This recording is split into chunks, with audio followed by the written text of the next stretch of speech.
Vamos resolver a questão 7.4. Aqui, deseja-se obter o circuito terminal para os terminais A e B.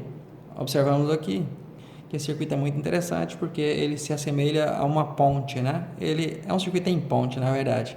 Então, ao se conectar entre os terminais A e B uma carga, então ele se transforma numa ponte, e essa ponte é difícil a resolução porque o R equivalente é difícil de obter. Então, um método que facilita é fazer a transformação y delta, ou delta y, né? Delta y, e para resolver. Mas quando se pode obter no circuito de Thevenin, facilita também e fica muito fácil, né? Então, nesse caso aqui, retira-se o resistor daqui, né, do centro, entre A e B, mas no caso aqui não veio nenhum resistor, então já foi retirado ou removido, ou deseja-se agregar um resistor aqui posteriormente, né, depois de se obter o circuito de Thevenin. Então, vamos primeiro obter o R de Thevenin. O R de Thevenin, primeiro passo.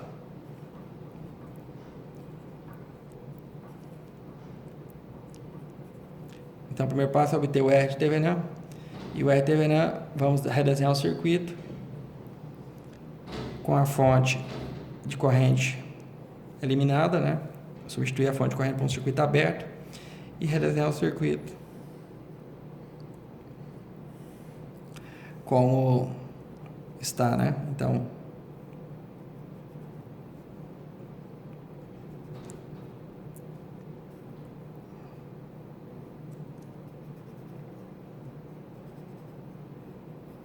Então, temos aqui um resistor de 10 ohms, aqui um de 50 ohms, aqui um de 20 ohms, aqui um de 40 ohms, e os terminais A, aqui o terminal B.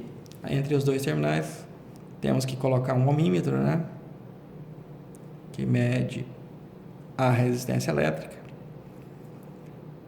o símbolo de ômega, né? Ele vai medir aqui a resistência elétrica entre os terminais A e B.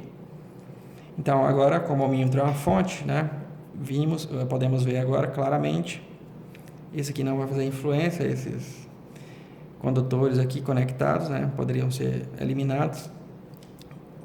Observamos claramente que o 20 está em série com o resistor de 10 ohms e o de 50 em série com o resistor de 40 ohms.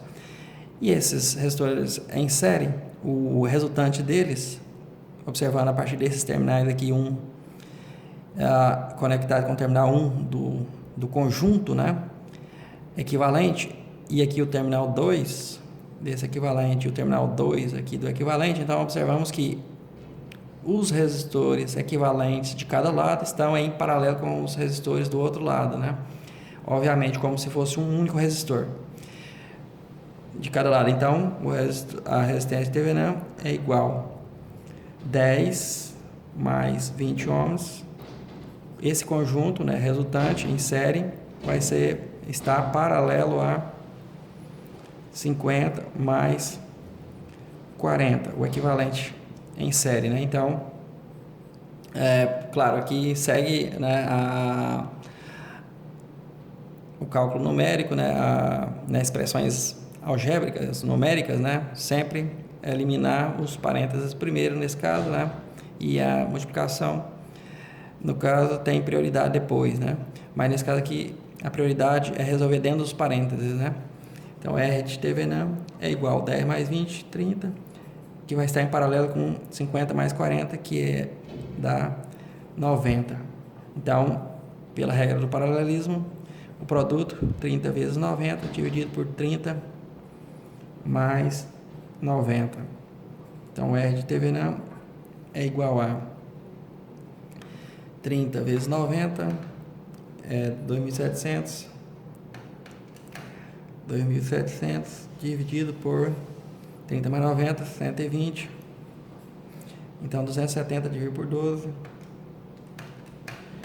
que dá exatamente 22,5 ohms. Então, esse é o R de Thevenin. Agora, vamos para o segundo passo, que é calcular o V de Thevenin, né? Então, Segundo passo, podemos calcular o V de Thevenin.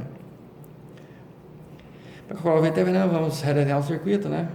Observe bem o circuito. Então, a fonte de corrente aqui de 8 amperes e temos que determinar essa tensão VAB. Então, redesenhando.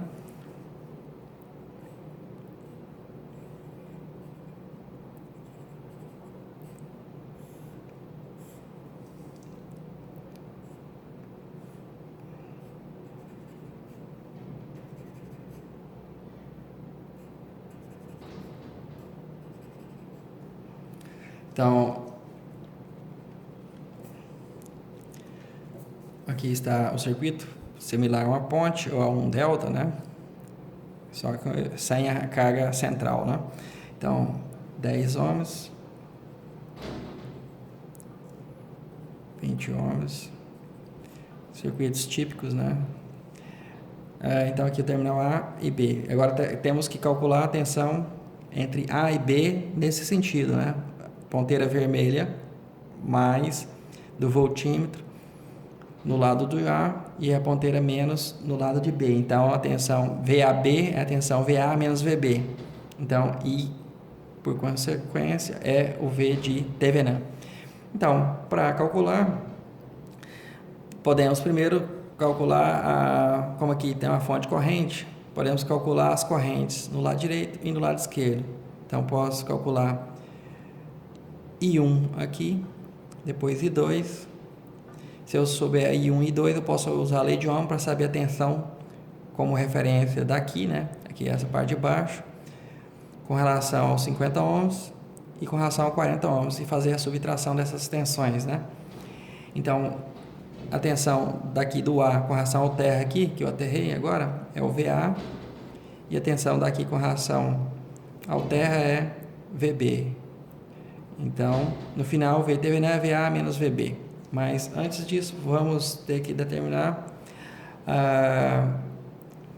a tensão, a corrente I1 e a corrente I2. Dá para fazer por outros métodos também, usando a análise nodal, né?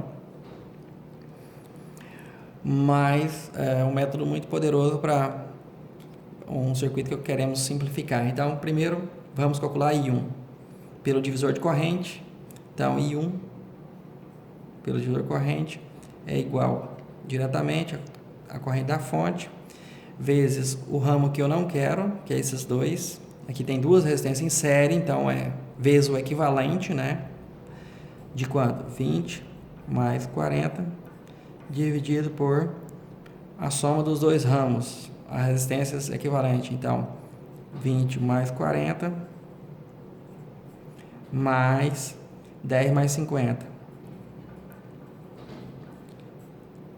Tem que usar o equivalente de cada ramo, porque todas as resistências vão influenciar nessa divisão da corrente, obviamente. Então, vai ficar 8 vezes 60, 20 mais 40, 60, dividido por 20 mais 40, 60, mais 10 mais 50, 60 também. Então, a corrente vai ser de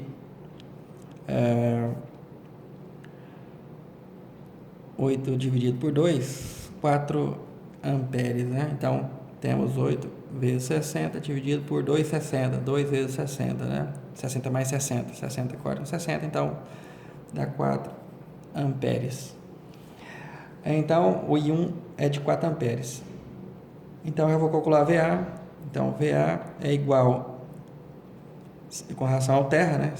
Então, VA são 50 ohms vezes I1, que é igual a 50 vezes 4, que é igual a 200 volts. Agora vamos para o outro ramo para calcular o valor de I2. Claro que I2, pela lei de Kirchhoff das correntes, I2 é a diferença, né, de 8 menos 4.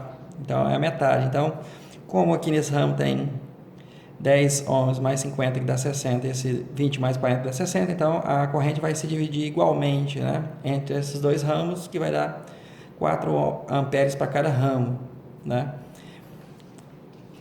Entretanto, vamos, para treinar, né, vamos fazer o divisor de corrente também, para calcular I2 somente para fins de treino, né? Mas obviamente já sabemos o valor, seja pela lei de Kirchhoff das correntes, ou seja, né, pela divisão da corrente entre as duas resistências equivalentes em cada ramo iguais.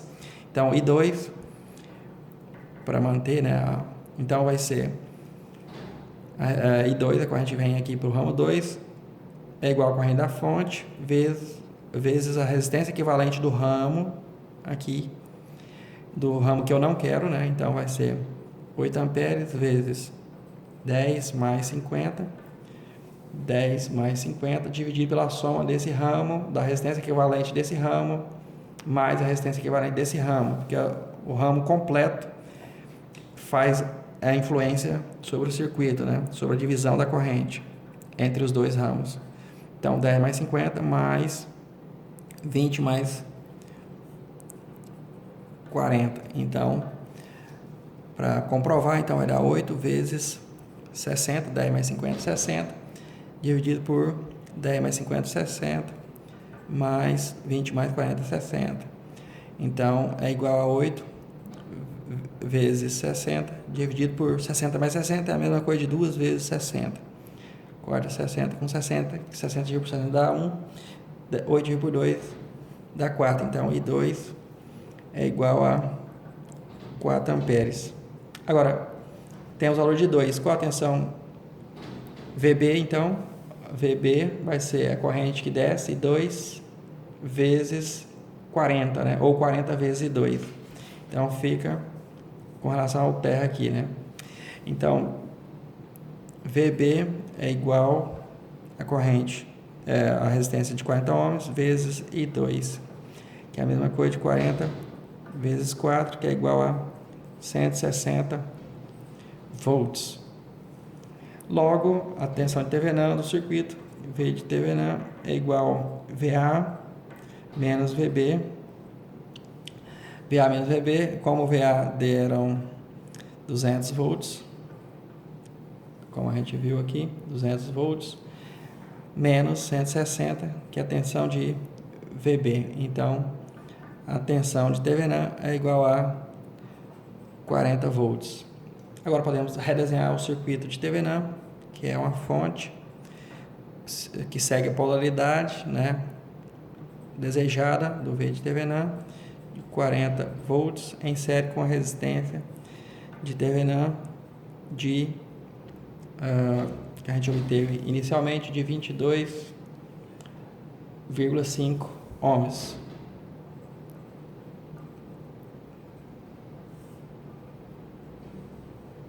Aqui não perdi qual deve ser o valor da máxima transferência de potência, mas para quem quiser entender como calcular, basta olhar nos vídeos anteriores sobre esse mesmo assunto, que é do capítulo 6, capítulo 7, na verdade.